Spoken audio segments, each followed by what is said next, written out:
കൂറ്. അപ്പൊ അവര് 3 പേരും കൂടി മലയുടെ മുകളിൽ നിന്ന് പ്രാർത്ഥിക്കുകയാണ്. താഴെ ഇസ്രായേൽ ജനത്തിനു വേണ്ടി മധ്യസ്ഥ പ്രാർത്ഥന നടത്തുകയാണ്. അപ്പൊ മോശ ആരാണെന്ന് നമുക്കറിയാം, നമുക്കെല്ലാവർക്കും അറിയില്ലേ? ചെങ്കടലിന്റെ നടുവിൽ നിന്ന് ചെങ്കടലിനെ രണ്ടായി ഭാഗിച്ച അത്രയും ശക്തനായ ഒരു നേതാവാണ്. ആ നേതാവ് ദൈവത്തോട് നേരിട്ട്, ഇത് എന്റെ വ്യക്തിപരമായ ചിന്തയാണ്, ആ നേതാവ് ദൈവത്തോട് നേരിട്ട് സംസാരിക്കാൻ, നേരിട്ട് പറഞ്ഞാൽ താഴെ നിൽക്കുന്ന ജനം ജയിക്കുമോ? ഞാൻ ആദ്യമേ നിങ്ങളോട് പറയാം, നിങ്ങൾക്ക് മനസ്സിലാകാത്ത കാര്യങ്ങളൊന്നും ഞാൻ പറയില്ല.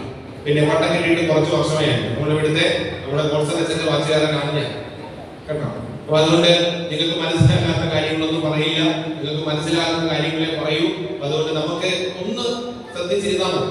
അപ്പൊ ശ്രദ്ധിച്ചാൽ കുറെ കാര്യങ്ങളിനകത്ത് നമുക്കൊരു കുറവേയും കുറച്ചുകൂടെ പ്രാർത്ഥിക്കാനുള്ള തീരുമാനങ്ങളൊക്കെ കർത്താവ് നമുക്ക് തരും. അതുകൊണ്ട് നിങ്ങളൊന്ന് ശ്രദ്ധിച്ചാൽ മതി.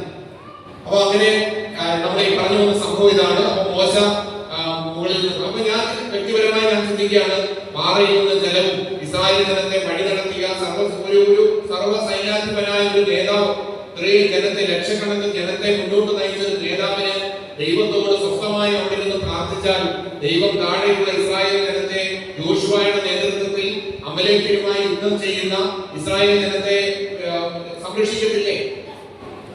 അല്ലേ? എന്റെ ചിന്തയാണ്. പക്ഷെ ഇവിടെ സംഭവിക്കുന്നത് എന്താണെന്ന് ചോദിച്ചാൽ, മോശ കരങ്ങൾ ഉയർത്തി പ്രാർത്ഥിക്കുമ്പോഴെല്ലാം താഴെ നിൽക്കുന്ന ഇസ്രായേൽ ജനം വിജയിക്കും. പക്ഷേ മോശ കരങ്ങൾ താഴ്ത്തുമ്പോൾ, അവന്റെ കരങ്ങൾ രണ്ടും താഴുമ്പോ എന്ത് സംഭവിക്കും? താഴെ നിൽക്കുന്ന അമലേഖ്യരുമായിട്ടുള്ള യുദ്ധത്തിൽ ആര് തോൽക്കും? ഇസ്രായേൽ ജനം മരിച്ചു വീഴുകയും. മോശ കരങ്ങൾ എപ്പോൾ ഉയർത്തുന്നു അപ്പോഴെല്ലാം എന്ത് സംഭവിക്കും? താഴെ നിൽക്കുന്ന ഇസ്രായേൽ ജനം അമലേഖ്യരെ വെട്ടിവീഴ്ത്തും. കുറച്ചു നേരം കഴിഞ്ഞപ്പോൾ മോശന് കരങ്ങൾ ഉയർത്തി പിടിക്കാൻ പറ്റാതെ വന്നപ്പോഴത്തേക്ക് അവൻ കരം താഴ്ത്തിയിട്ടപ്പോഴത്തേക്ക് താഴെ നിൽക്കുന്ന ഇസ്രായേൽ ജനത്തിന്റെ എണ്ണം കുറയും. പെട്ടെന്ന് തന്നെ അപ്പുറത്തും ഇപ്പുറത്തും നിന്ന് അഹ്റോനും ഹൂറും കൂടെ ചെന്ന് മോശയുടെ 2 കരങ്ങളും ഉയർത്തിപ്പിടിച്ചു. അങ്ങനെ വചനം പറയുന്നു, സൂര്യാസ്തമയം വരെയും അവന്റെ കരങ്ങൾ ഉയർന്നു തന്നെ നിന്നു. അങ്ങനെ ഇസ്രായേൽ ജനം അമലേഖ്യരെ തോൽപ്പിച്ചു. ഹല്ലേലൂയ. അപ്പൊ ഇതിനകത്ത് ഞാൻ നിങ്ങളോട് പറഞ്ഞതുപോലെ, എന്റെ വ്യക്തിപരമായ ഒരു ചിന്ത ഞാൻ നിങ്ങളോട് പറഞ്ഞതുപോലെ, ഇത്രയും സർവശക്തനായ എന്ന് പറഞ്ഞാൽ വലിയ ജനത്തെ നയിച്ച ദൈവത്തോട് അടുപ്പമുള്ള ഒരു നേതാവിനെ എന്തുകൊണ്ട് പറഞ്ഞാൽ മാത്രം പോരെ? ദൈവം ഇസ്രായേൽ ജനത്തെ വിജയിപ്പിക്കില്ലേ? എന്തുകൊണ്ട് കരങ്ങൾ ഉയർത്തിപ്പിടിക്കണമെന്ന് ദൈവം അങ്ങനെ ഒരു കാര്യം വചനത്തിലൂടെ നമ്മൾ കാണുന്നു. ഇത് ഏറ്റവും പ്രധാനപ്പെട്ട കാര്യം എന്താണ്? ശരീരത്തിൽ സഹനം സഹിച്ച് പ്രാർത്ഥിക്കുന്നതിന് വലിയ തീരുമാനങ്ങളുണ്ട്. ഹല്ലേലൂയ. ശരീരത്തിൽ വേദന സഹിച്ച് എന്ന് പറഞ്ഞാൽ ചക്കവാറടി കേൾക്കണം എന്നൊന്നുമല്ല പറയുന്നത്. പക്ഷേ ശരീരത്തിൽ ഒരു ഉപവാസമായിക്കോട്ടെ, എന്റെ താല്പര്യങ്ങൾ വേണ്ടാന്ന് നോക്കലായിക്കോട്ടെ, അങ്ങനെ ശരീരത്തിൽ സഹനം സഹിച്ച് പ്രാർത്ഥിക്കുന്നതിന് വലിയ തീരുമാനങ്ങൾ. നമുക്ക് ഇഷ്ടപ്പെട്ട സാധനങ്ങൾ വേണ്ടാന്ന് നോക്കുക, ഇഷ്ടപ്പെട്ട കാര്യങ്ങൾ വേണ്ടാന്ന് നോക്കുക, അങ്ങനെയൊക്കെ സഹനം സഹിച്ച് പ്രാർത്ഥിക്കുന്നതിന് വലിയ തീരുമാനങ്ങളുണ്ട്. അങ്ങനെ ഞാനിത് പറയുന്നത് അതുകൊണ്ട് നമ്മുടെ താല്പര്യങ്ങൾ, ഇപ്പോ കഴിഞ്ഞ ദിവസം ഞാനിങ്ങനെ നമ്മുടെ ജീൻസ് പോൾ അച്ഛൻ ഒരു യൂട്യൂബിലൊക്കെ പ്രസംഗിക്കുന്ന അച്ഛനെ അറിയില്ല. അപ്പൊ അച്ഛൻ ഇങ്ങനെ പറയാം, പണ്ടൊക്കെ ആണെങ്കിൽ എന്താണ് മാംസാഹാരങ്ങളൊക്കെ ഏറ്റവും പ്രധാനപ്പെട്ട ഒരു കാര്യമാണ് അല്ലെ? പണ്ടൊക്കെ വീട്ടിൽ ഇറച്ചി മേടിക്കുക, മുട്ട മേടിക്കുക, മുട്ട അന്നുണ്ടെന്ന് എന്താ പറയുക, ഇറച്ചി മേടിക്കുക എന്നൊക്കെ പറയുന്നത് വലിയ വീടുകളിലൊക്കെ എല്ലാ ദിവസവും മേടിക്കുന്നു, എനിക്കറിയില്ല. പക്ഷേ വലിയ വിശേഷ ദിവസങ്ങളിൽ മാത്രം മേടിക്കുന്ന ഒരു കാര്യമായിരുന്നു ഇറച്ചി മേടിക്കുക. പക്ഷെ ഇന്ന് എല്ലാ ദിവസവും മേടിക്കുന്ന ഒരു കാര്യമായിരുന്നു. അതിന്റെ പ്രാധാന്യം നോക്കണം. അന്നത്തുള്ള നിയമമായിരുന്നു എന്താണ്? ഈ ഇറച്ചിയും മീനും മുട്ടയും എന്നൊക്കെ പറയുന്നത് ആഹാരവും പ്രധാനം. ഇന്ന് നമ്മളെ സംബന്ധിച്ച് ഇറച്ചിയും മീനും മുട്ടയും ഒക്കെ നമുക്ക് ഉപേക്ഷിച്ച് ജീവിക്കാൻ നമുക്ക് പറ്റും. പക്ഷേ മൊബൈൽ ഇല്ലാതെ ജീവിക്കാൻ പറ്റുമോ? ഇല്ലാതെ ജീവിക്കാൻ പറ്റുമോ? ഇറച്ചിയൊക്കെ ഉപേക്ഷിക്കുന്നത് അന്നും പ്രശ്നമുള്ള കാര്യമില്ല. ആഹാരം കഴിച്ചില്ലേലും കുഴപ്പമില്ല, മൊബൈൽ പറ്റും. പക്ഷേ നമ്മളിപ്പോൾ നോക്കുമ്പോ ഇന്നത്തെ നമ്മുടെ താല്പര്യങ്ങൾ അത് മാറ്റിവെക്കാൻ നമുക്ക് പറ്റണം.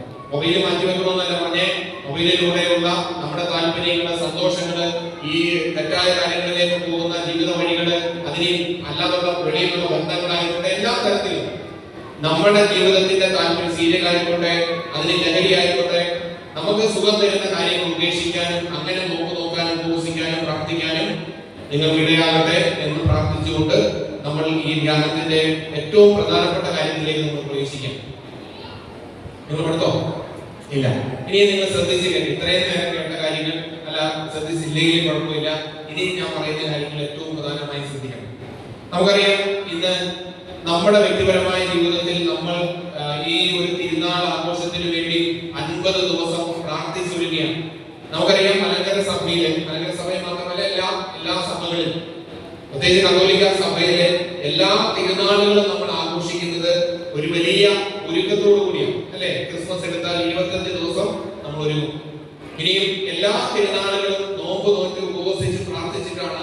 മാതാവിന്റെ തിരുനാളുകൾ എടുക്കട്ടെ, വിശുദ്ധന്മാരുടെ തിരുനാൾ എടുക്കട്ടെ, അങ്ങനെ എല്ലാ തിരുനാളുകളും ഇതിനു വേണ്ടിയാണ് ഇങ്ങനെ ഒരു കാര്യം വെച്ചിരിക്കുന്നത്.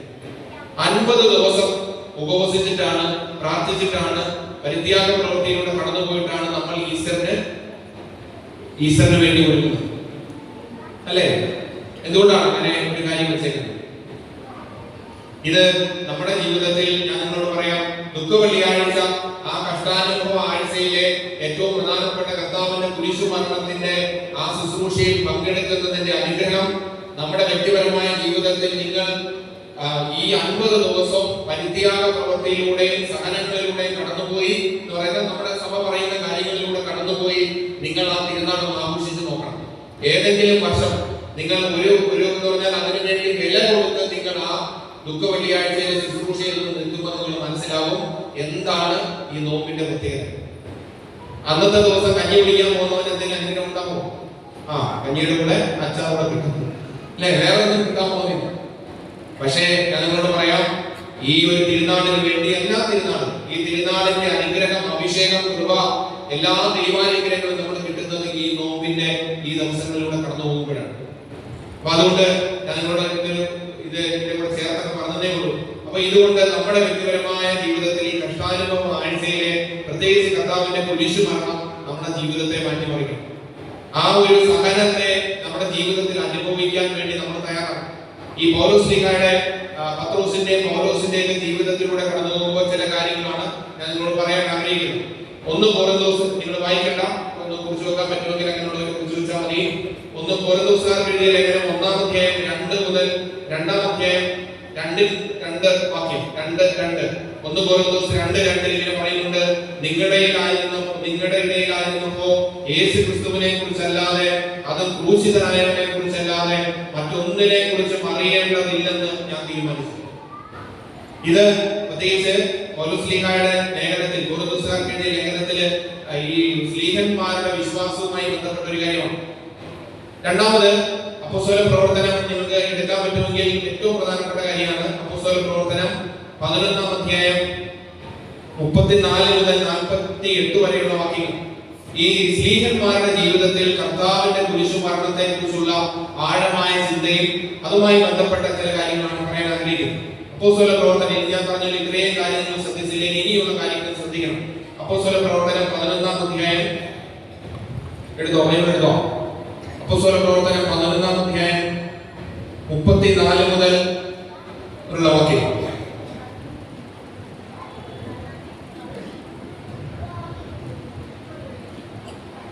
10:34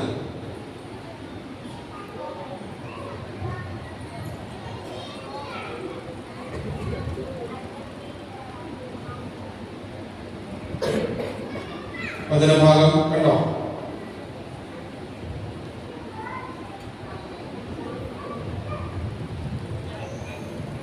അല്ലെങ്കിൽ അപ്പോസ്തല പ്രവർത്തനം 1-ാം അധ്യായം 3-ാം വാക്യത്തിൽ ഞാനിത് പറയാൻ പോകുന്ന കാര്യം പത്രോസിന്റെ ജീവിതവുമായി ബന്ധപ്പെട്ട കാര്യം പിന്നീട് ഇടാം.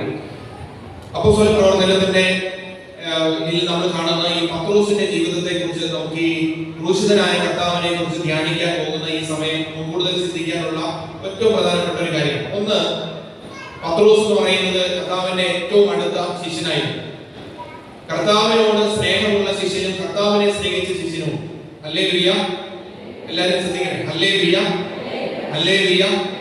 അപ്പോൾ കർത്താവിനെ സ്നേഹിച്ച ശിഷ്യനുണ്ട്, കർത്താവ് സ്നേഹിച്ച ശിഷ്യനും. ഇത് ആരാണെന്ന് പറയാം? കർത്താവ് സ്നേഹിച്ച ശിഷ്യനും കർത്താവിനെ സ്നേഹിച്ച ശിഷ്യനും. കർത്താവിനെ സ്നേഹിച്ച ശിഷ്യൻ ആരാണ്? യൂദാസ്. പത്രോസ്. കർത്താവ് സ്നേഹിച്ച ശിഷ്യൻ ആരാണ്? യോഹന്നാൻ. അപ്പൊ ഇത് രണ്ടും വ്യത്യാസം. അപ്പൊ ഈ പത്രോസിന്റെ ജീവിതത്തിലെ ഏറ്റവും പ്രധാനപ്പെട്ട ചില സന്ദർഭങ്ങൾ നമുക്ക് ആദ്യം നമ്മളിപ്പോ നേരത്തെ എടുത്ത വചനഭാഗം എടുക്കാം. അപ്പോസ്തല പ്രവർത്തനം 10-ാം അധ്യായം 34 മുതലുള്ള വാക്യം. അപ്പൊ ഈ പത്രോസിന്റെ പ്രസംഗമാണ്. പത്രോസിന്റെ പ്രസംഗത്തിൽ കാണുന്ന വലിയ ഒരു ദൈവാനുഗ്രഹത്തെ കുറിച്ച് പറയാൻ വേണ്ടിയാണ് ഞാൻ പറഞ്ഞത്. വായിക്കാം 34 മുതലുള്ള വാക്യങ്ങൾ. പത്രോസ് അവരോട് സംസാരിച്ചു തുടങ്ങി, സത്യമായും ദൈവത്തിന് പക്ഷപാതമില്ലെന്നും അവിടുത്തെ ഭയപ്പെടുകയും നീതി പ്രവർത്തിക്കുകയും ചെയ്യുന്ന ആരും ഏത് ജനതയിൽപ്പെട്ടവരായാലും അവിടുത്തേക്ക് സ്വീകാര്യനാണെന്നും ഞാൻ സത്യമായി അറിയുന്നു. സമാധാനത്തിന്റെ സദ്വാർത്ത സകലത്തിന്റെ കർത്താവായ യേശു ക്രിസ്തുവിലൂടെ വിളംബരം ചെയ്തുകൊണ്ട് തന്റെ വചനം അവിടുന്ന് ഇസ്രായേൽ മക്കൾക്ക് നൽകി. അതിനുശേഷം ഏറ്റവും പ്രധാനപ്പെട്ട യോഹന്നാൻ പ്രസംഗിച്ച സ്നാനത്തെ കുറിച്ച് ഇങ്ങനെ യേശുവിന്റെ ജീവിതത്തിൽ നടന്ന കുറെ കാര്യങ്ങളെ കുറിച്ച് പറയാം. അതിനുശേഷം പറയാണ് 40-ാമത്തെ വാക്യം. എന്നാൽ ദൈവം, അതിനു മുമ്പ് 38-ാമത്തെ വാക്യം, നസ്രായനായ യേശുവിനെ പരിശുദ്ധാത്മാവിന്റെ ശക്തിയാലും ദൈവം എങ്ങനെ അഭിഷേകം ചെയ്തുവെന്ന് അവൻ ഇപ്രകാരം നന്മ പ്രവർത്തിച്ചുകൊണ്ട് പിശാചിനാൽ പീഡിപ്പിക്കപ്പെട്ടവരെ സുഖപ്പെടുത്തിക്കൊണ്ടും ചുറ്റി സഞ്ചരിച്ചുവെന്നും നിങ്ങൾക്കറിയാം. ദൈവം അവനോട് കൂടെ ഉണ്ടായിരുന്നു. അടുത്തത് 39.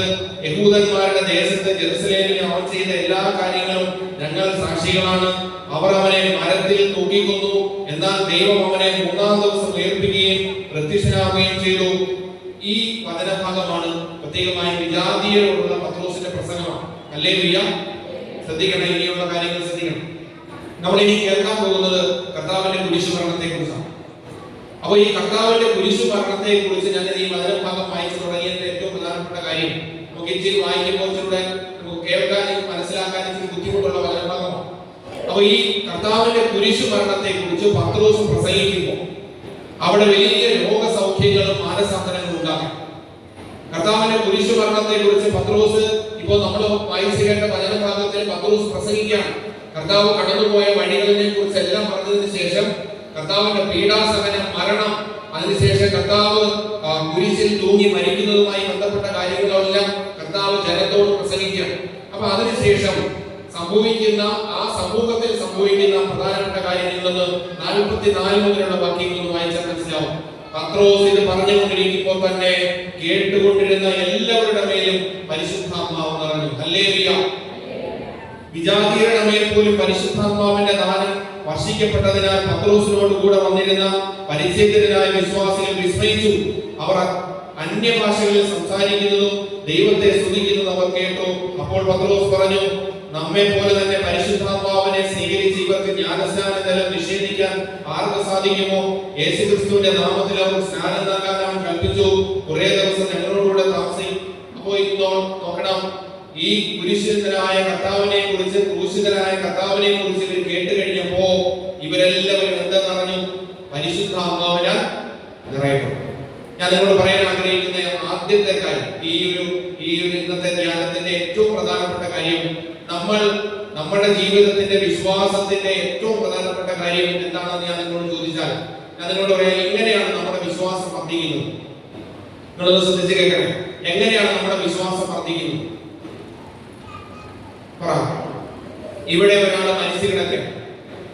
മരിച്ചു കിടക്കുന്ന ആള് ഉദ്ധാനം ചെയ്തു എന്ന് പറഞ്ഞാൽ ഈ പള്ളിയിൽ വെച്ച് അയാൾക്ക് ജീവൻ വെച്ചു. അച്ഛൻ പ്രാർത്ഥിച്ചുകൊണ്ടിരുന്ന സമയത്ത്, എണ്ണ ഒഴിച്ചുകൊണ്ടിരുന്ന സമയത്ത് അയാൾ ജീവിച്ചെഴുന്നേറ്റു. അപ്പൊ അങ്ങനെയാണെങ്കിൽ നിങ്ങളുടെ വിശ്വാസം വർദ്ധിക്കുമോ? കൊച്ചന്മാരെ, ചേട്ടന്മാരെ, ചേച്ചിമാരെ, അല്ലേ? വിശ്വാസം വർദ്ധിക്കുമോ? ഞാൻ നിങ്ങളോട് പറയാം, അത് തൽക്കാല വിശ്വാസം മാത്രമേ ആകൂ. അങ്ങനെ മരിച്ചാൽ ഉയർത്തെഴുന്നേറ്റാലും ഏത് രോഗസമൂഹമൊക്കെ ജീവിതത്തിൽ എത്രയോ രോഗസൗഖ്യങ്ങൾ ഉണ്ടായ മനുഷ്യനാണ്. നമ്മുടെയൊക്കെ ജീവിതത്തിൽ എത്രയോ കാര്യങ്ങളിൽ കർത്താവ് ഉള്ളം കയ്യിൽ നമ്മളെ കാത്ത് സംരക്ഷിച്ച കാര്യങ്ങളാണ്. പക്ഷേ കുറെ കഴിഞ്ഞ് ഒരു 2 ദിവസം കഴിയുമ്പോൾ നമ്മൾ തന്നെ കാണും, അല്ലേ? ദൈവം എത്രയോ കാര്യത്തിൽ കടബാധ്യതയുടെ നടുവിലും രോഗത്തിന്റെ നടുവിലും സങ്കടങ്ങളുടെ നടുവിലെല്ലാം ദൈവം നമ്മളെ സംരക്ഷിച്ചതാണ്. പക്ഷേ നമ്മൾ 2 ദിവസം കഴിഞ്ഞാൽ മറന്നുപോകുന്ന മനുഷ്യരായി നമ്മൾ. അതുകൊണ്ട് അങ്ങനെ ഒരു അത്ഭുതം കണ്ടതുകൊണ്ടോ അടയാളം കണ്ടതുകൊണ്ടോ, കർത്താവ് പറയുന്നു, അത്ഭുതങ്ങൾ കണ്ടതുകൊണ്ടോ നിങ്ങൾ അപ്പം ഭക്ഷിച്ച് തൃപ്തരായതുകൊണ്ട് നിങ്ങൾ വിശ്വസിക്കരുത്. നിങ്ങൾക്ക് നമ്മുടെ ഉള്ളിൽ വിശ്വാസം ഉണ്ടാകുന്നത് കേൾവിയിൽ നിന്നാണ്. നിങ്ങൾ കേട്ടിട്ടുണ്ടോ? ഹലോ, ഇവിടാണോ? എല്ലാവരും എവിടെ പോയോ? ഇല്ല. വിശ്വാസം എവിടുന്നാ വരുന്നത്? വിശ്വാസം കേൾവിയിൽ നിന്നും. കേൾവി ആർക്കെങ്കിലും പറയാൻ പറ്റും? കേൾവി വചനമാണ്. കേൾവി ക്രിസ്തുവിനെ കുറിച്ചുള്ള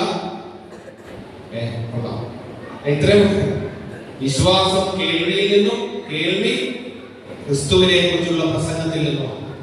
അപ്പൊ നമ്മുടെ വിശ്വാസം വർദ്ധിക്കണമെങ്കിൽ ഒരു കാര്യമേ ഉള്ളൂ, നമ്മൾ വിശ്വാസത്തിൽ ആഴപ്പെടണമെങ്കിൽ ഏറ്റവും പ്രധാനപ്പെട്ട കാര്യം എന്താണ്? വിശ്വാസം കേൾവിയിൽ നിന്നും, കേൾവി ക്രിസ്തുവിനെ കുറിച്ചുള്ള പ്രസംഗത്തിലാണ്. നമ്മുടെ ഉള്ളിൽ വിശ്വാസം വർദ്ധിക്കണമെങ്കിൽ നമ്മൾ നിരന്തരം കേൾക്കണം. നമ്മൾ നിരന്തരം വചനം കേൾക്കണം. ആ വചനം ഞാൻ ആദ്യം പറഞ്ഞതുപോലെ വചനം പാലിക്കണം. അതിൽ നിന്നാണ്. അപ്പൊ അതുകൊണ്ട് ഞാനിത് ആദ്യമേ ഈ ഒരു കാര്യം പറയാം. പത്രോസിന്റെ ജീവിതത്തിലെ സംഭവം പറഞ്ഞു തുടങ്ങിയത്, പത്രോസ് ക്രിസ്തുവിന്റെ ജീവിതത്തെ കുറിച്ച് പ്രസംഗിക്കുമ്പോൾ അവിടെ വലിയ രോഗസൗഖ്യങ്ങൾ, അവിടെ വിടുതലുകള്, അവിടെ രോഗസൗഖ്യങ്ങളും എല്ലാം സംഭവിക്കാം. പത്രോസിനെ കുറിച്ച് നിങ്ങൾക്ക് അറിയാമെങ്കിൽ ഞാൻ പത്രോസിന്റെ ഒരു ജീവിതത്തിലൂടെ കടന്നുപോയി നമുക്കൊരു സംഭവം പറഞ്ഞാൽ ഒരു കഥ പോലെ ഞാൻ പറയാം. പത്രോസ് ഒരു സാധാരണ മനുഷ്യനായിരുന്നു. പത്രോസിനെ ദൈവം വിളിക്കുന്നത് എന്താണ്? ഞാൻ നിന്നെ മനുഷ്യരെ പിടിക്കുന്നവരാക്കാം. ഞാനിത് നിങ്ങളോട് ആദ്യമേ പറയുന്നു അല്ലേ, ഈ തമാശ പറയാൻ അല്ലേ, ടിന്റുമോന്റെയും ഒക്കെ ജോക്കൊക്കെ പറഞ്ഞാൽ നിങ്ങൾ എല്ലാവരും ചിരിക്കും. ഇവിടെ നമ്മൾക്ക് വലിയ എന്റർടൈൻമെന്റ് നടത്തി നമുക്ക് പോകാൻ പറ്റും അല്ലേ. പക്ഷെ അതിനകത്ത് കൊണ്ട് ഒരു മാറ്റവും നമ്മുടെ ജീവിതത്തിൽ ഉണ്ടാകും. എനിക്കും, ഞാനൊരു ചെറുപ്പക്കാരനാണ്, നല്ല സൂപ്പർ കഥയൊക്കെ എനിക്കറിയാം.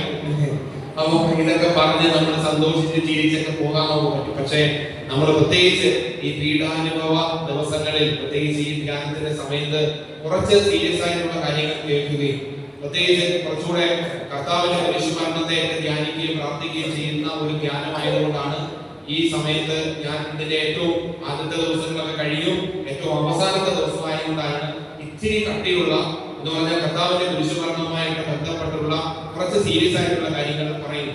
എല്ലാവർക്കും അത് അതുപോലെ മനസ്സിലാകണമെന്നില്ല. എന്നാൽ പോലും അവിടെ ഇവിടുന്ന് വലിയ കുറച്ച് കാര്യങ്ങളൊക്കെ നമ്മുടെ മനസ്സിൽ കയറിയാൽ അത്രയും പരിശുദ്ധാത്മാവിന്റെ അഭിഷേകം നമ്മളിൽ ഉണ്ടാകും. പറയുന്നത് മനസ്സിലാകുന്നുണ്ടല്ലോ അല്ലെ? അത്രയും ആത്മാവിന്റെ കൃപ നമ്മുടെ ഉള്ളിൽ നിറയും. നമുക്ക് സന്തോഷമാണോ വേണ്ടത്, ദൈവാനുഗ്രഹമാണോ വേണ്ടത്? ദൈവാനുഗ്രഹമാണ്. സന്തോഷം ഒന്ന് എന്താണ്? ഒരു കേക്ക് കഴിച്ചാൽ സന്തോഷം ഉണ്ടാവും, ഒരു ജ്യൂസ് കുടിച്ചാൽ, ഒരു ബിരിയാണി കഴിച്ചാൽ സന്തോഷം. അതല്ല നമുക്ക് വേണ്ടത്. എന്നേക്കും നിലനിൽക്കുന്ന കർത്താവിന്റെ അനുഗ്രഹമാണ്. അപ്പൊ അതുകൊണ്ടാണ് ഞാൻ ഇത് നിങ്ങളുടെ ഉപബോധ മനസ്സിൽ പോലും, നിങ്ങളിപ്പോ ശ്രദ്ധിച്ചിരുന്നില്ലേ പോലും നിങ്ങളുടെ ചെവിയിലൂടെ ആ ഉപബോധ മനസ്സിൽ കർത്താവ് തരും. അതുകൊണ്ടാണ് ഞാൻ നിങ്ങളോട് പറയുന്നത്, കുറച്ച് സീരിയസ് ആയിട്ടുള്ള കാര്യങ്ങൾ പങ്കുവയ്ക്കുന്നത് കൊണ്ടാണ്, വലിയ തമാശകളോ കാര്യങ്ങളോ ഒന്നും പറയാതെ ഈ ധ്യാനം മുന്നോട്ട് പോകുന്നു എന്ന് പറയാൻ വേണ്ടിയാണ് ഇത് പറഞ്ഞത്. അപ്പോ ഈ പത്രോസിനെ കുറിച്ചാണ്. പത്രോസ് എന്ന് പറയുന്നത്, പത്രോസിന്റെ ജീവിതം ആരംഭിക്കുന്നത് തന്നെ ഒരു സാധാരണ മനുഷ്യനാണ്. അവൻ മീൻ പിടിക്കാൻ മാത്രം അറിയാവുന്ന, പല നെയ്യാൻ മാത്രം അറിയുന്ന സാധാരണ മനുഷ്യൻ. അവൻ ആകെ അറിയാവുന്ന തൊഴിൽ അത് മാത്രമായിരുന്നു. അവിടെ നിന്ന് കർത്താവ് അവനെ വിളിക്കുമ്പോൾ അവനോട് പറയുന്നത് എന്താണ്? നിന്നെ ഞാൻ മനുഷ്യരെ പിടിക്കുന്നവനാക്കാം എന്ന് പറഞ്ഞിട്ടാണ് കർത്താവിനെ വിളിക്കുന്നത്.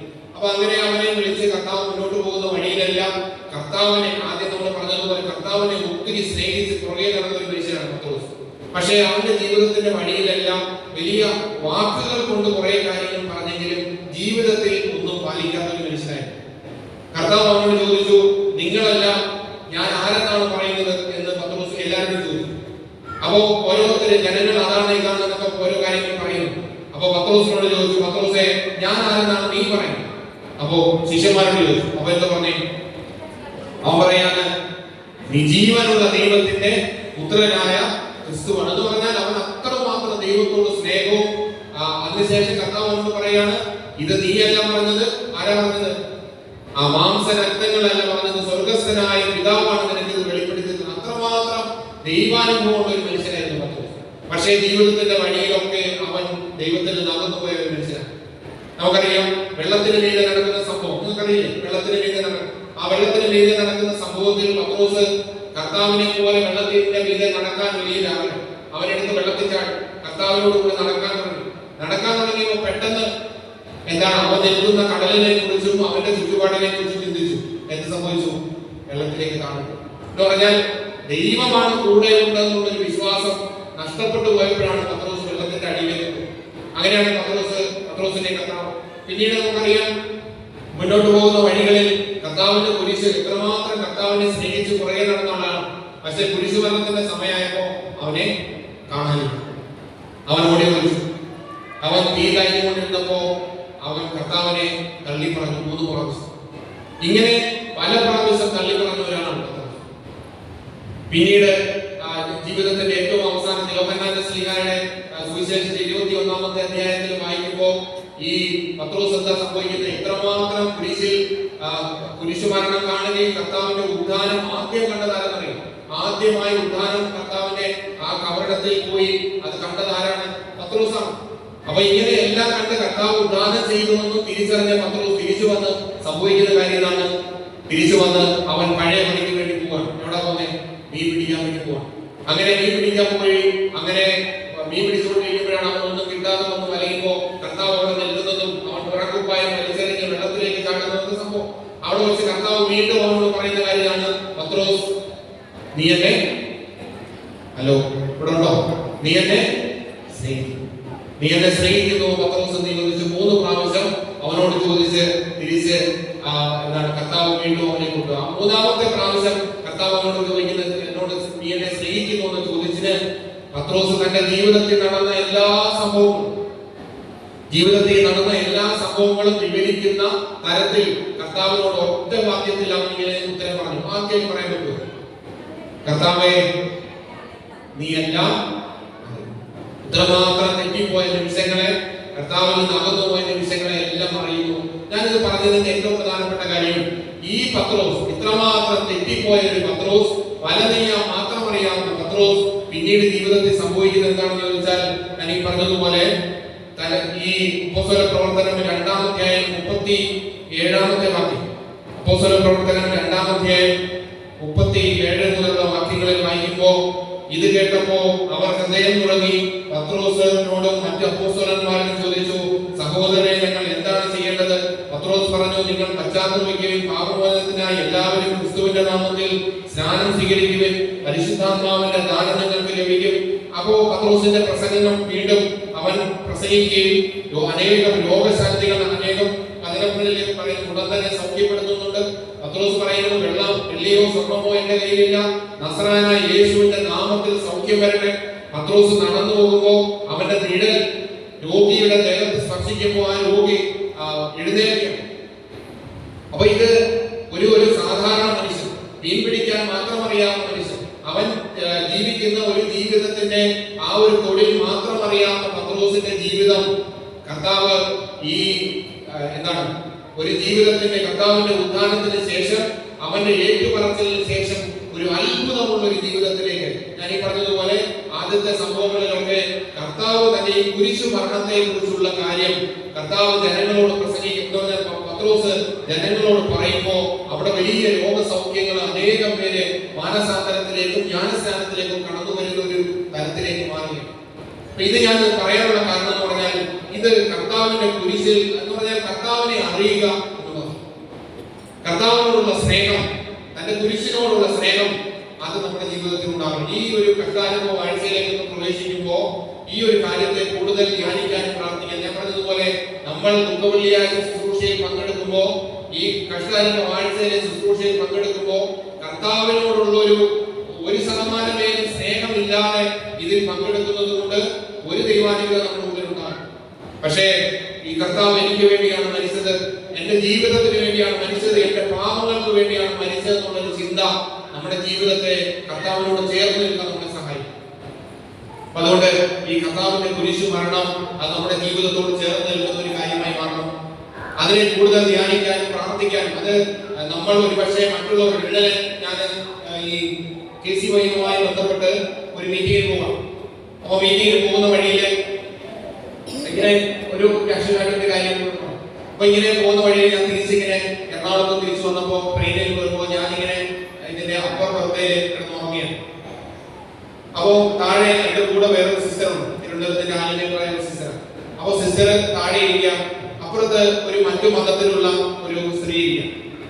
അപ്പൊ ഇങ്ങനെ പെട്ടെന്ന് ഇങ്ങനെ കാര്യങ്ങളൊക്കെ സംസാരിച്ച് അവരിങ്ങനെ ഞാനിങ്ങനെ ഉറക്കത്തിൽ നിന്ന് കണ്ണു ഇങ്ങനെ നോക്കിയപ്പോ ഇവര് തമ്മിൽ ഭയങ്കര ചർച്ചയെന്ന് പറഞ്ഞാൽ ഭയങ്കരമായി സംസാരിക്കും.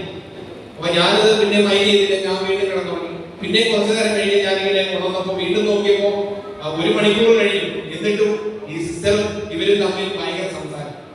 പിന്നെ ഞാൻ എന്താണ് ചോദിക്കാൻ പോയില്ല. കുറച്ചേരം കഴിയുമ്പോൾ സിസ്റ്ററിന്റെ സ്റ്റോപ്പിൽ ഇറങ്ങി ഞാൻ ഈ തിരുവനന്തപുരത്തേക്ക് പോയി. പിന്നീട് ഞാൻ സിസ്റ്ററെ വിളിച്ചപ്പോൾ ചോദിച്ചു, സിസ്റ്ററെ എന്തായിരുന്നു ആ മറ്റേ അപ്പുറത്തിരുന്ന ലേഡിയുമായിട്ട് എന്താണ് സംസാരം ഉണ്ടായത്? സംസാരം എന്ന് പറഞ്ഞാൽ സൗഹൃദ സംസാരമാണ്, പക്ഷേ ഭയങ്കര ആവേശത്തോടുള്ള സംസാരം. അപ്പൊ ഈ സിസ്റ്റർ എന്നോട് പറഞ്ഞ കാര്യമാണ്, അച്ഛാ എനിക്ക് ഭയങ്കര സന്തോഷമുണ്ടായ ഒരു ദിവസമാണ്. ഞാന് കർത്താവിനെ കുറിച്ച് ആ സ്ത്രീയോട് പറഞ്ഞു. കർത്താവിനെ കുറിച്ച്, പ്രത്യേകിച്ച് കർത്താവിനെ അറിയാത്ത ഒരു മതത്തിൽപ്പെട്ട ഒരു സ്ത്രീയോട് കർത്താവിനെ കുറിച്ച് പറയാൻ എനിക്ക് ഭയങ്കര ഭാഗ്യം കിട്ടി. ഈ സിസ്റ്റർ ആണെങ്കിൽ വലിയ സങ്കടത്തോടു കൂടി എന്ന് പറഞ്ഞാൽ ആ സന്തോഷ സങ്കടം കൊണ്ട് സ്ത്രീ കാര്യങ്ങൾ പറയും. അപ്പൊ അങ്ങനെ ഈ പറഞ്ഞ കാര്യങ്ങൾ അവസാനം ഈ സിസ്റ്റർ എനിക്ക് തോന്നുന്നു 1.5 മണിക്കൂർ സംസാരിച്ചതിന് ശേഷം തിരിച്ചിറങ്ങാൻ നേരം ഇവരുടെ കണ്ണ് നിറഞ്ഞു എന്നു. ഇവരുടെ കണ്ണ് നിറഞ്ഞു. അതിനുശേഷമാണ് ഈ പോകുന്നതിന്റെ സിസ്റ്റർ പോവാണല്ലോ എന്നുള്ളൊരു സങ്കടത്തിലാണ് ഇവര് പോയത്. ഞാൻ നിങ്ങൾ പറയാം, ഈ ഒരു കാര്യം ഞാൻ എന്റെ മനസ്സിൽ കേട്ടപ്പോ ഇതുപോലെ പല സന്ദർഭങ്ങളും എനിക്കും ഉണ്ടായിട്ടുണ്ട്, പലരോട് പറയാം. പക്ഷെ നമ്മൾ ഈ ഒരു കാര്യത്തിൽ കർത്താവിനെ കുറിച്ച് പറയാൻ നമുക്ക് തുടങ്ങിയാൽ, ഈ ക്രൂശിതനായ കർത്താവിനെ കുറിച്ച് നമുക്ക് സാക്ഷ്യപ്പെടുത്താൻ തുടങ്ങിയാൽ, നമ്മുടെ ജീവിതത്തിൽ കർത്താവ് തരുന്നത് വലിയ ദൈവാനുഗ്രഹം എന്ന് പറഞ്ഞാൽ നമുക്ക് ചിന്തിക്കുന്നതിനപ്പുറമുള്ള ദൈവാനുഗ്രഹം.